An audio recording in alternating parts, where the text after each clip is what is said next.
Garden রিচে rail হাসপাতালে আগুন, BNR হাসপাতালের এক্স-রে রুমে আগুন, ঘটনাস্থলে দমকলের 5টি ইঞ্জিন। গার্ডেন রিচে রেল হাসপাতালে ভয়াবহ আগুন, বিএনআর হাসপাতালের এক্স-রে রুমে আগুন লেগেছে এমনটাই খবর পাওয়া যাচ্ছে। ঘটনাস্থলে দমকলের 5টি ইঞ্জিন। সরাসরি চলে যাব আমাদের প্রতিনিধি হিন্দোলদের কাছে। হিন্দোল, কি পরিস্থিতি?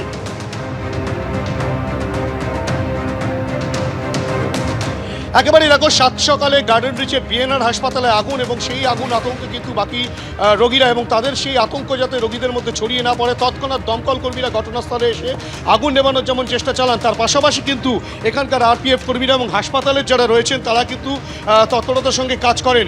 এবং যেটা দেখা যাচ্ছে, দেখাবো এই বিএনআর হাসপাতালের যে আই অপারেশন থিয়েটার, অর্থাৎ কিনা চোখের অপারেশন হয়, সেই ওয়ার্ডেই কিন্তু আগুনটা লাগে, তেমনটাই কিন্তু দমকল সূত্রে খবর এবং এখানকার আরপিএফ কর্মীরাও তেমনটাই বলছেন। অপূর্বকে বলবো সেই ছবি দেখাতে। এই হচ্ছে বিএনআর হাসপাতালের একেবারে যেখানে আগুন লেগেছিল, এই যে তিনতলায়, সেই তিনতলার আই অপারেশন থিয়েটারেই কিন্তু সেই আগুন লাগে। এখন সেই আগুন নিয়ন্ত্রণে আনা সম্ভবপর হয়েছে, কিন্তু সকাল 7টা নাগাদ যখন আগুন লাগে তখন কিন্তু রীতিমতো আতঙ্ক ছড়িয়ে পড়ে, তেমনটাই কিন্তু এখানকার যারা রয়েছেন তারা তেমনটাই বলছেন।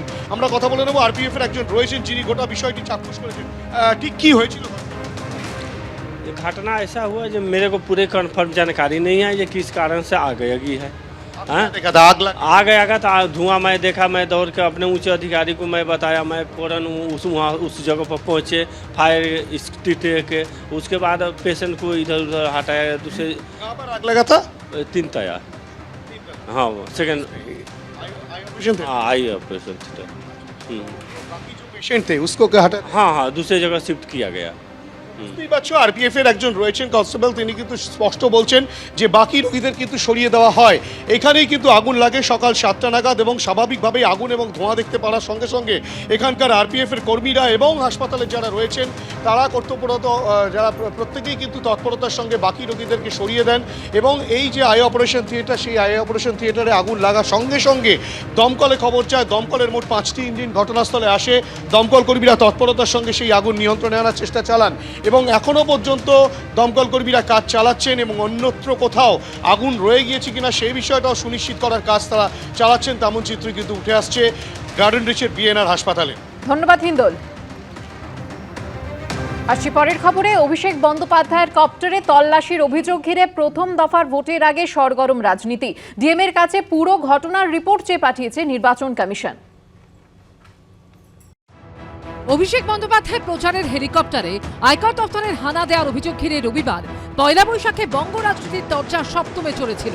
সোমবার দুপুর 2টো নাগাদ পূর্ব মেদিনীপুরের হলদিয়ার উদ্দেশ্যে রওনা হন অভিষেক বন্দ্যোপাধ্যায়। তার আগে বেলা 12টায় বেহালা ফ্লাইং ক্লাবে এসে পৌঁছয় নির্বাচন কমিশনের ফ্লাইং স্কোয়াড, যদিও তাদের ঢুকতে দেওয়া হয়নি। নির্বাচন কমিশন সূত্রে বক্তব্য, নিয়ম অনুযায়ী কপ্টার চেকিং রুটিনের মধ্যেই পড়ে। নির্বাচনের সময় কোনো কপ্টার ওড়ার আগে ব্যুরো অফ সিভিল অ্যাভিয়েশন থেকে আইটি ডিপার্টমেন্টে চিঠি যায়, সেক্ষেত্রে রুটিন চেকিং করা হয়। অভিষেক বন্দ্যোপাধ্যায়ের কপ্টার চেকিংও সেই রুটিন চেকের অংশ। তল্লাশির ব্যাপারে আমরা অভিযোগ পেয়েছি রাজনৈতিক দলের কাছ থেকে, আমরা অলরেডি রিপোর্ট চেয়েছি ডিস্ট্রিক্ট ইলেকশন অফিসারের কাছে। রিপোর্ট এলে আমরা কমিশনে পাঠিয়ে দেব। বিজেন্দ্র সিংহ, পার্থপ্রতিম ঘোষ ও আশাবুল হোসেনের রিপোর্ট, এবিপি আনন্দ। শত্রুপতি, একেবারে 2019 সালে যখন সম্বলপুরে ভোটের প্রচারে গিয়েছিলেন প্রধানমন্ত্রী নরেন্দ্র মোদী, তাঁর হেলিকপ্টারে এরকম আচমকাই তল্লাশি চালিয়েছিলেন কর্ণাটক ক্যাডারের একজন আইএএস। শাস্তি স্বরূপ সাসপেন্ড হয়েছিলেন। শুধু তাই নয়, বাকি কর্মজীবনে তিনি আর কোনোদিনই নির্বাচনের কাজে অংশগ্রহণ করতে পারবেন না, এমনটাই সিদ্ধান্ত নেওয়া হয়েছে। এই যে রাহুল গান্ধীর কপ্টারে তল্লাশি হচ্ছে, অভিষেক বন্দ্যোপাধ্যায়ের কপ্টারে তল্লাশি হচ্ছে, পাওয়া তো কিছু যায়নি।